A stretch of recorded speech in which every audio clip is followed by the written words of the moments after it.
আসসালামু আলাইকুম। আপনারা সবাই কেমন আছেন? আলহামদুলিল্লাহ আমরা ভালো আছি। দেখেন আজকে পাতাবাহারি গাছটা আমি বাইরে একটা আমার গাছ আছে, ওই গাছটা বেশি বড় হয়ে গেছে, ওইখান থেকে কেটে এখানে দিয়ে দিলাম পানির ভিতরে। রান্নাঘরে এরকম একটা থাকলে ভালোই লাগে। কার কার ভালো লাগে জানাবেন। এর আগেও আমার একটা ছিল, আর একটা বানিয়ে দিলাম। আর এদিকে আজকে রান্না করবো আমি দেশি মুরগির মাংস। এটা দেশি মুরগির মাংস। আর এই যে আলু কাটা হয়ে গেছে, পেঁয়াজ, আদা রসুন পেস্ট। আর এদিকে আমি ভাত বসিয়ে দিয়েছি। এই ভাতটা প্রায় হয়ে আসছে, দেখেন।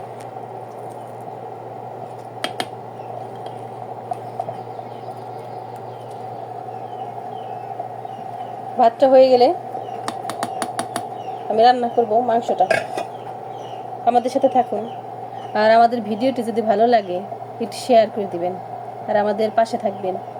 আর যারা সাবস্ক্রাইব করেন নাই তারা যারা আমাদের ভিডিও দেখেন তারা সাবস্ক্রাইব করে আমাদের সাথে থেকে যাবেন। আজকে দুপুরে রান্না কি করি দেখেন। আমার ভাত হয়ে গেছে, এখন আমি যে মাংসটা বসাই দিব, দেশি মুরগিটা। এখানে আমি যে 4টা এলাচ নিছি আর দারচিনি, এটা আমি তেলের মধ্যে দিয়ে দিব। আর দিয়ে দিব কয়েকটা আস্ত জিরা।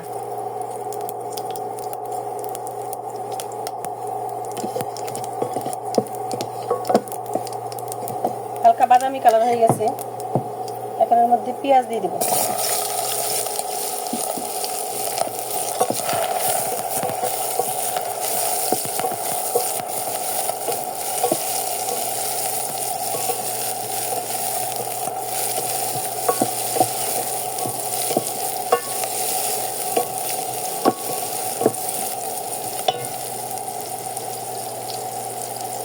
আমি সবসময় এলাচটা তেলের মধ্যে আগে দিয়ে নিই, তারপর পেঁয়াজটা দিই। অনেকে আছে এলাচ তেজপাতা সব একসাথে দিয়ে দেয়, আমি কিন্তু তেলের মধ্যে আগে দিয়ে দিই। তেলের মধ্যে আগে দিলে ঘ্রাণটা ভালো আসে। পেঁয়াজটা আমি একটু বাদামি কালার করে নেব।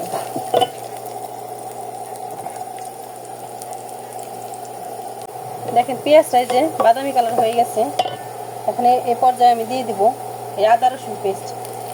আদা রসুন পেস্টটা একসাথে করা হয়েছে, দিয়ে আমি ভালো মতো তেলে ভাজা ভাজা করে নেব, এটা কাঁচা গন্ধটা না থাকে।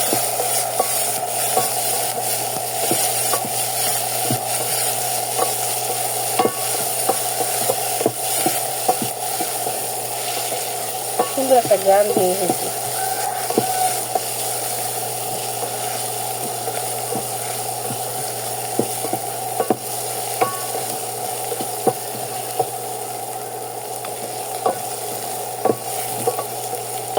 ভাজা ভাজা হয়ে গেছে, কাঁচা গন্ধটা চলে গেছে। আর দিয়ে দেবো একটু পানি।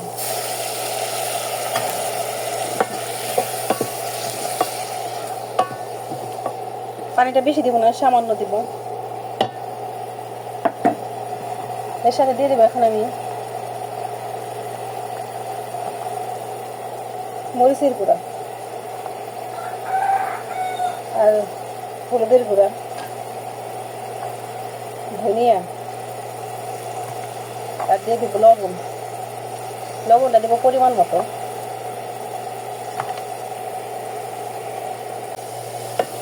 এখানে যে মশলাটা একটু ভাজা ভাজা করা হয়েছে,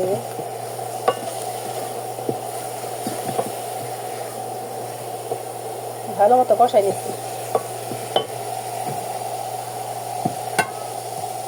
এখন আমি মাংসটা দিয়ে দিব।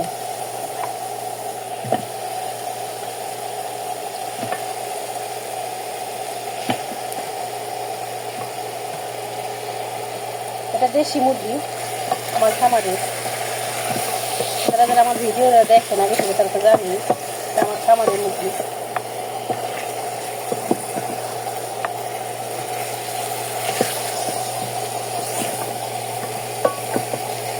দেশি মুরগি খেতে তেমনি টেস্ট, একটু পাতলা ঝোল হইলে ও সেই।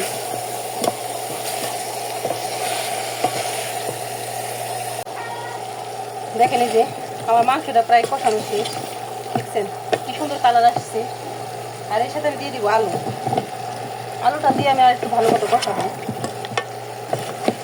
আলুটা একটু বেশি দেওয়া হয়েছে, আর আলুটা একটু বড় বড় দেওয়া হয়েছে। দেশি মুরগি তো, দেশি মুরগি ধরেন আলুটাও ভালো লাগে। দেশি মুরগি, গরু মাংস, এর আলুটা অনেক টেস্ট লাগে। আলুটা দিয়ে আর একটু কষাই নেব। দেখেন এই যে নিচে তেল উঠে গেছে।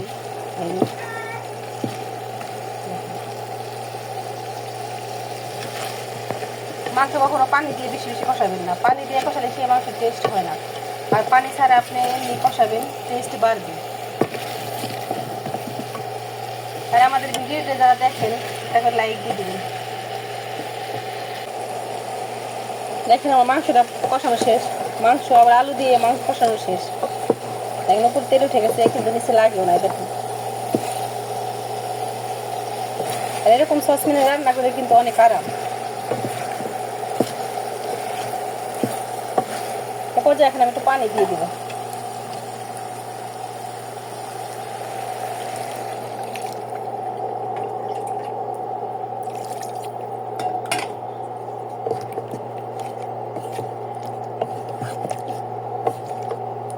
পানিটা একটু আমি কমই দিব, লাগলে আবার দিব। পানিটা যেহেতু গরম পানি, পরে দিলে সমস্যা নেই আমার।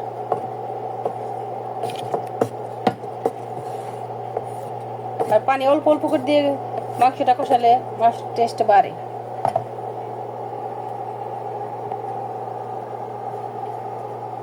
দেখেন মাশাআল্লাহ কালারটা সেই আসছে। এখন আমি ঢেকে দেব, 10 মিনিট ঢেকে রাখবো। 10 মিনিট হয়ে গেছে। দেখেন মাংসটা কি সুন্দর কালার আসছে। আর এখন দিয়ে দেবো আমি জিরার গুঁড়া দিয়ে দেবো। জিরার গুঁড়া দিয়ে আমি একটু ভালো মতো নেড়ে দেবো।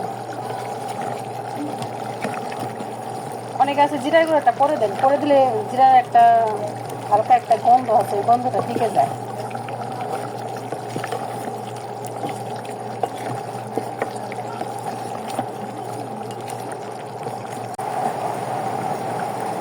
দেখেন আমার মাংসটা রান্না শেষ, আর কত সুন্দর কালার আসছে। আর ঝোলটা এরকমই থাকবে, ঝোলটা আর কমাবো না, যেহেতু আলু আছে আর দেশি মুরগির মাংস। দেশি মুরগির মাংস একটু ঝোল ঝোলই ভালো লাগে। হয়ে গেছে রান্না, ঝটপট রান্না করে ফেললাম।